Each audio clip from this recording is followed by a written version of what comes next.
What would you do if your greatest strength became the weapon they used against you? Daniel knew. He was an old man, exiled, ancient, advising a foreign king when his enemies realized they could never catch him in a lie, a bribe or a mistake.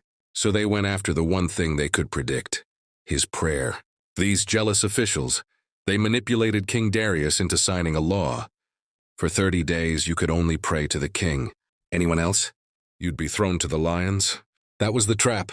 And Daniel, he walked right into it. Not because he was reckless, but because his faith wasn't a performance. It was a habit.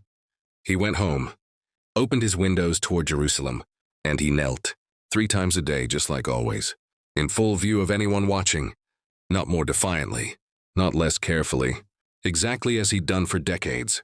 They caught him, of course, and the king who loved Daniel had to enforce his own law.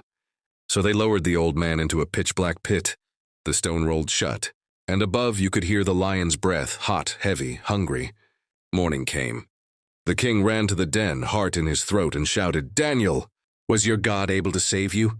And from the darkness a voice, clear, strong, almost confused by the question, "O king, live forever. My God sent his angel and shut the lions' mouths." The stone rolled back. Daniel climbed out. Not a scratch. And the king? He didn't just apologize. He issued a new decree to the entire empire. Fear and reverence the God of Daniel. Because one man's private devotion had just conquered a kingdom's public fear. Here's what this means for you. You're going to face lions.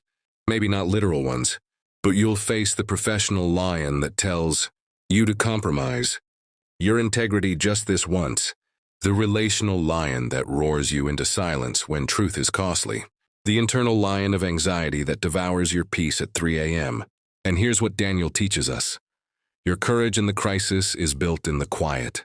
You don't need a stage or a lion's den to prove your faith. You need a prayer routine that's unshakable when no one's watching.